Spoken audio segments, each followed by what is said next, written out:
आज आपण ओल्या तुरीच्या शेंगांचा भात कसा करणार आहे हे बघणार आहोत। चला तर आता रेसिपीकडे वळूया। चिरून कांदा घेतला आहे, एक टोमॅटो घेतलेला आहे, त्यानंतर हिरवी कांद्याची पात घेतली आहे, हे तुरीचे दाणे आहेत ओल्या तुरीचे, आणि 500 ग्रॅम तांदूळ आपण भिजत घातले आहेत, ची पावडर, हळद, धनिया पावडर, गोडा मसाला, मीठ आणि आलं लसूण पेस्ट।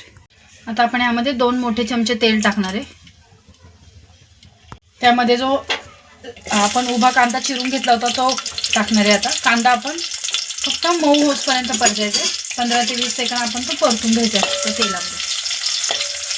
आता आपला कांदा व्यवस्थित मऊ झालेला आहे। आता आपण त्यामध्ये टोमॅटो आणि कांदा पात हे टाकून घ्यायचे, ते परतून घ्यायचं 2 मिनिटं। आता यामध्ये 1 चमचा आलं लसूण पेस्ट ॲड करणार आहे, आणि त्यामध्येच आता आपण आपले मसाले, सुके मसाले टाकणार आहे। 1 चमचा हळद, 1 चमचा लाल तिखट, तुम्ही तिखट तुमच्या आवडीप्रमाणे कमी जास्त करू शकता, 1 चमचा धनिया पावडर, 1 चमचा गोडा मसाला आणि चवीपुरतं मीठ। आता हे मसाले आपण 2 मिनिटं परतून घेणार आहे।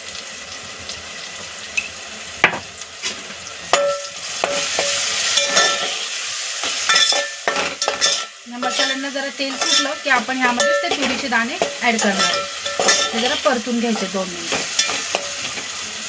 तुम्ही यामध्ये दह्याचा सुद्धा वापर करू शकता। बघू शकता आपल्या मसाल्याला किती व्यवस्थित तेल सुटलेलं आहे। आता आपण त्यामध्ये हे तुरीचे जे दाणे आपण निवडून घेतले होते ते ॲड करू। त्यामध्ये जे तांदूळ आपण भिजत घातले होते बासमती ते आपण टाकणार आहे। आता हे ह्या मसाल्यांमध्ये 2 मिनिटं परतून घेतले। आता आपण तांदूळ ॲड करणार आहे, पूर्ण ह्या मसाल्यांमध्ये परतून घेऊया व्यवस्थित। आपण 1 तांब्या गरम पाणी ॲड करणार आहे, ह्यामध्ये थंड पाणी ॲड नाही करायचे। आपल्याला भात शिजवताना, असे कुठलेही मसाल्याचे पदार्थ करताना आपण गरम पाणीच ॲड करायचे। आता आपण ह्याला व्यवस्थित 10 मिनिटं शिजवून घेऊया। हे अशा प्रकारे आपला गरमागरम तुरीच्या शेंगांचा भात खाण्यासाठी तयार आहे। आता आपण तो सर्व करून घेऊया। प्रकारे आपला ओल्या तुरीच्या शेंगांचा भात खाण्यासाठी तयार आहे। त्याच्याबरोबर आपण कांदा, टोमॅटो, काकडी घेतलेली आहे खाण्यासाठी।